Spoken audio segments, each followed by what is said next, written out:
చిరంజీవి టాలీవుడ్లో ఒక క్రమశిక్షణ కలిగిన నటుడు. తను సినీ ఎంట్రీ ఇచ్చిన సమయంలో ఎన్టీఆర్ అండ్ అక్కినేని, కృష్ణ, శోభన్ బాబు, కృష్ణరాజు వీళ్ళందరూ ఒక నిబద్ధత, ఒక కమిట్మెంట్తో ఉన్న హీరోలు.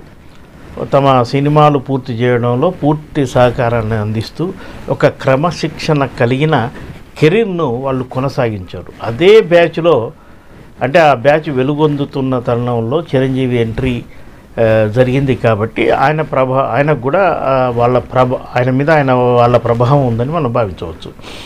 అందుకే చిరంజీవికి సంబంధించి ఒక డిసిప్లిన్ను అందరూ ఆదర్శంగా చూపుతారు.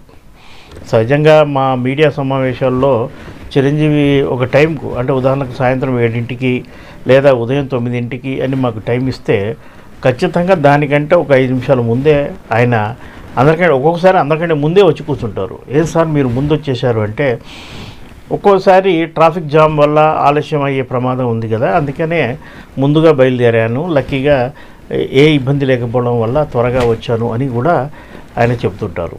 ఇక చిరంజీవి మెమొరీ పవర్ గురించి మనం మాట్లాడుకుందాం. ఇప్పుడు చిరంజీవికి అద్భుతమైన జ్ఞాపక శక్తి ఉంది.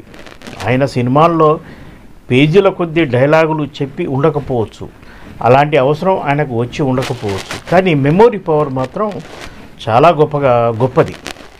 ఆయన నటన కాకుండా ఆయన సివిల్స్ వైపు వెళ్ళుంటే ఉన్నత స్థానంలో ప్రభుత్వ అధికారిగా ఉండేవారని నాకు అనిపిస్తుంది.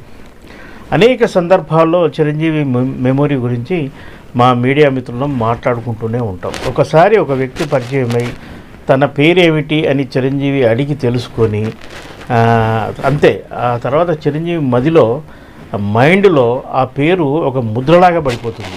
ఆ వ్యక్తి ఎన్ని సంవత్సరాల గ్యాప్ తర్వాత కలిసినప్పటికీ ఆ వ్యక్తిని పేరు పెట్టి పిలవడంలో చిరంజీవిని తర్వాతే ఎవరైనా అని మనం చెప్పుకోవచ్చు.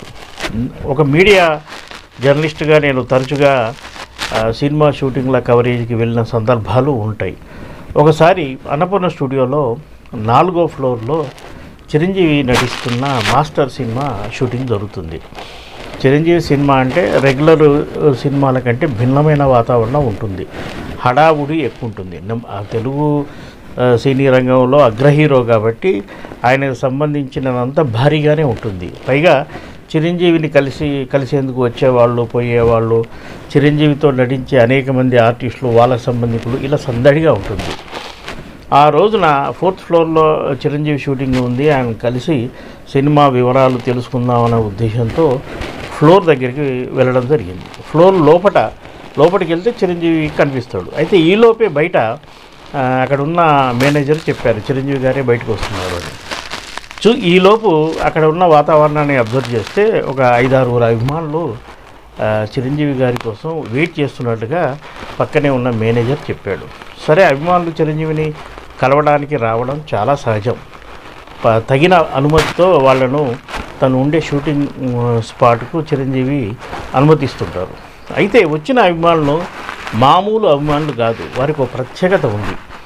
అదేమంటే వాళ్ళని చూడగానే వాళ్ళు అంధులు అని అర్థమవుతుంది. కళ్ళజోడు పెట్టుకున్నారు, కొందరు హ్యాండ్ స్టిక్ కూడా ఉంది. వాళ్ళని చూడగానే వీళ్ళు అంధులు అభిమానులు ఏమిటి అని నాకు ఆశ్చర్యం కలిగింది. ఎందుకంటే ఎవరైనా తెర మీద తమ హీరోని చూసి, హీరో డ్యాన్స్ను చూసి, హీరో పెర్ఫార్మెన్స్ను చూసి, హీరో యాక్షన్ పార్ట్ చూసి వాళ్ళను అభిమానించడం ప్రారంభిస్తారు, పిచ్చిగా ఆరాధిస్తారు. కానీ ఈ అంధులు దీనికి భిన్నం. చిరంజీవి ఎలా ఉంటాడో వాళ్ళకు తెలియదు, చిరంజీవి డ్యాన్స్ ఎలా చేస్తాడో వాళ్ళకి తెలియదు, చిరంజీవి ఎక్స్ప్రెషన్స్ ఏంటో కూడా వాళ్ళకి తెలియదు. అయినా వాళ్ళు చిరంజీవి అభిమానులు కావడం నాకు కొంత ఆశ్చర్యం కలిగించింది. ఇదే విషయాన్ని అక్కడ తెలుసుకునే ప్రయత్నం చేస్తే తెర మీద చిరంజీవి కనిపించినప్పటికీ చిరంజీవి వాయిస్ను వాళ్ళు ప్రేమిస్తారు. అంటే రికార్డింగ్లో వినిపించే మ్యూజిక్ అంటే ఆ చిరంజీవి డ్యాన్స్ చేస్తున్నాడు అని గమనించి ఉత్తేజ పొందుతారు. యాక్షన్ పార్టులో ఖచ్చితంగా రికార్డింగ్లో కొన్ని సౌండ్స్ ప్రత్యేకంగా ఉంటాయి కాబట్టి ఇది యాక్షన్ పార్ట్ అని వాళ్ళు ఊహించుకొని మైమర్చిపోతారు. ఈ విధంగా వాళ్ళు చిరంజీవిని ఆరాధిస్తున్నారని స్పష్టమైంది. నేను చిరంజీవి గారి అభిమానులు అనేక మందిని చూశాను, అనేక మందిని అనేక సందర్భాల్లో కలిశాను. వాళ్ళకు భిన్నమైన అభిమానులు వీళ్ళు కావడంతో నేను చిరంజీవి గారు బయటకు వచ్చి అంటే ఫ్లోర్లో నుంచి బయటకు వచ్చి వాళ్ళతో ఏం మాట్లాడతారు, వాళ్ళతో ఏ విధంగా స్పందిస్తారనేది ఆసక్తిగా గమనిస్తున్న సందర్భం అది. కొద్ది క్షణాల తర్వాత అంటే షార్ట్ గ్యాప్ రావడంతో చిరంజీవి గారు ఫ్లోర్ నుంచి బయటకు వచ్చారు. వస్తూనే అభిమానులను గమనించారు. వాళ్ళందరికీ నమస్తే అంటూ విష్ చేశాడు. చిరంజీవి గొంతు వినడంతో చిరంజీవి వచ్చాడన్న విషయం వాళ్ళకు తెలియడంతో వాళ్ళందరూ ఆనందపడ్డారు. నమస్తే అన్న పదం వినడంతోనే ప్రతి నమస్కారం చేశారు. చిరంజీవి వాళ్ళ దగ్గరికి వెళ్ళి కొందరి మీద భుజం మీద చేయి వేసి ఆప్యాయంగా పలకరించారు. ఒక్కొక్కరిని పేరు ఏమిటి అని అడిగి తెలుసుకున్నారు. ఎక్కడి నుంచి వచ్చారని అడిగారు, ఏం చేస్తుంటారని అడిగారు. అలా బహుశా 6-7 అభిమానులు ఉంటారు. వాళ్ళందరినీ ఒక్కొక్కరిని పేరు తెలుసుకుంటూ ముందుకు వెళ్ళి చివరి 7వ వ్యక్తి పేరు కూడా అడిగి తెలుసుకున్నారు. ఆ తర్వాత 2 అడుగులు వెనక్కి వేశాక ఆ 7గురిని పేరు పెట్టి పిలిచారు. మొదటి వ్యక్తిని కూడా పేరు పెట్టి పిలిచి పలకరించారు. ఆ తర్వాత వ్యక్తిని పేరు పెట్టి పలకరించారు. మరొకరిని పేరు పెట్టి పలకరించారు. దాంతో అభిమానులు షాక్ అయ్యారు. ఇప్పుడే కదా పేరు చెప్పాము, 7 పేర్లను వెంటనే గుర్తుంచుకొని పేరున మనిషిని వైపు తిరిగి మాట్లాడడం పట్ల అభిమానుల ఆనందానికి అంతే లేకుండా పోయింది. నేను కూడా అక్కడే ఉండి చూసి చాలా ఆశ్చర్యం కలిగింది. ఇంత మెమొరీ పవర్ ఉంటుందా? చిరంజీవి గారితో పాటు ఆ పేర్లు నేను కూడా వినడం జరిగింది. ఇంత మెమొరీ పవర్ చిరంజీవికి ఉండడం తొలిసారి అది నేను ప్రత్యక్షంగా చూడడంతో చాలా ఆశ్చర్యం కలిగింది, ఆనందం కలిగింది. చిరంజీవి మెమొరీకి తగినట్టుగా ఆయన వేరే ఫీల్డ్కి వెళ్ళుంటే ఉన్నత శిఖరాలకు కూడా చేరుకునేవాడు అనిపించింది. లక్కీగా సినిమా రంగానికి వచ్చారు, ఇక్కడ కూడా మెగాస్టార్గా రాణించారు. కానీ ఆయనకున్న జ్ఞాపక శక్తి అమోఘం. ఏ విషయాన్ని ఆయన త్వరగా మర్చిపోరు. తనను విమర్శించిన వారిని మర్చిపోరు, తనని ప్రశంసించిన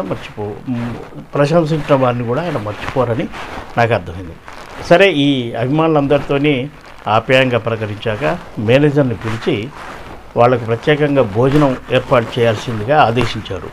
ఆ తర్వాత స్టిల్ ఫోటోగ్రాఫర్ను పిలిపించి వాళ్ళందరితోని వ్యక్తిగతంగాను విడివిడిగాను గ్రూప్గాను ఫోటోలు దిగి వాళ్ళు పూర్తి సంతృప్తి చెందారని భావించాక వాళ్ళకు బాయ్ చెప్పారు. ఇది నేను చిరంజీవి గారి జ్ఞాపక శక్తిని ప్రత్యక్షంగా ఉండి గమనించిన సందర్భంలో ఇది అందరితో షేర్ చేసుకుందామనే ఉద్దేశంతో చెబుతున్న మాట.